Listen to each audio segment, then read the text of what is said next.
और आज हम पढ़ेंगे conductively coupled circuits. So basic thing जो हमें याद रखना है, जो यहाँ पर आएगा कि हम टी नेटवर्क का यूज़ ज़्यादातर करेंगे। So let me give you an example of the network कि ये हमारा वोल्टेज है, फाइन, फिर हमारा टी नेटवर्क आएगा एंड ये हमारा दूसरा voltage. So this is the T network with voltage V2, say this is minus, this is plus. So here the current flowing is in this direction, here the current flowing is in this direction. So this is Z1, Z2 and this is Z3. So normally जब भी हमें conductive coupled circuit निकालना है तो हमें in terms of Z1, Z2, Z3 ही लिखना पड़ेगा। So always remember कि Z3 जो भी है वो म्यूचुअल इंडक्टेंस के साथ रिलेट करता है एंड Z1 और Z2 जो है वो self inductance and mutual inductance के साथ रिलेट करता है। फाइन, इन फ्रीक्वेंसी डोमेन हम लिखेंगे, यानी कि जे ओमेगा एम होगा for Z3 and for Z1 and Z2 it will be J omega L plus M और it will be J omega L minus M depending on the directions. Fine, so let us start with the first question. As you can see in the first question कि हमारे पास voltages दिए हुए हैं। Fine, तो हम current का direction हमें पता चल गया यहाँ पे।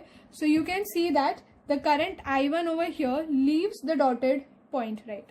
देखो I1 यहाँ से लीव कर रहा है, जबकि जो करंट I2 है वो एंटर कर रहा है डॉटेड पॉइंट से।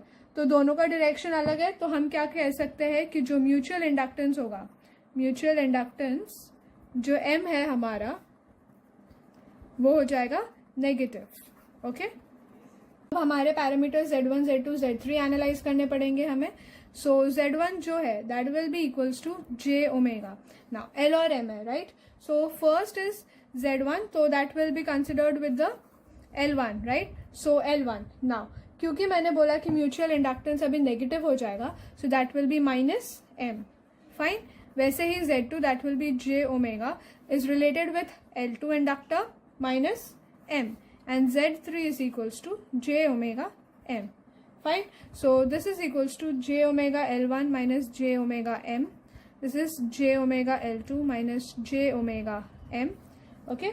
And this is j omega M. So the value that we get for Z1 is equals to J3 minus J2. That will be equals to J1 ohms. Z2 का value we get is J3 ohms. And Z3 का value that we get is J2 ohms. Fine, so I hope you have understood this.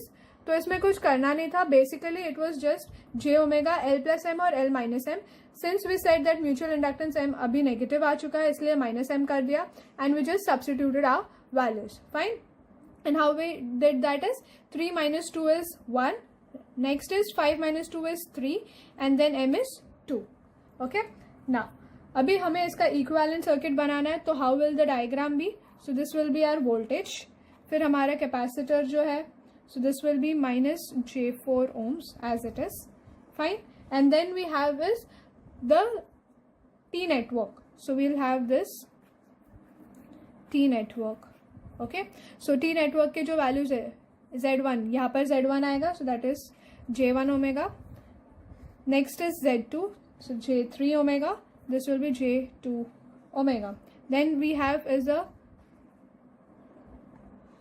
J6 omega inductor and then we have a resistor that is 10 ohms.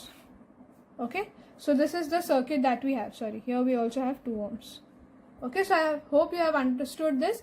कैसे कि हमने ये V1 डाल दिया, उसके बाद हमने सिर्फ इसका नेटवर्क रीड्रॉ किया है, बाकी सब कंपोनेंट्स एज इट इज ही है, as you can see over here. तो ये 3 कैलकुलेशंस वाले हमने 3 नेटवर्क में सब्स्टिट्यूट कर लिया। So let us see another example of the same. So here is the question again. First we need to find that mutual inductance positive है या negative है। सो यहाँ पे हम देख सकते हैं कि current I1 is entering through the dotted point and यहाँ पर I2 is leaving through the dotted and. So therefore जो हमारा म्यूचुअल इंडक्टेंस होगा वो होगा नेगेटिव। फाइन, उसके बाद हमें ढूंढना है Z1, Z2 and Z3. Z3 is J omega M. Very simple. This is J omega L and M. Okay, again J omega L and M. Right. This is with respect to first inductor. This is with respect to second inductor. अभी M negative है तो ये minus हो गया.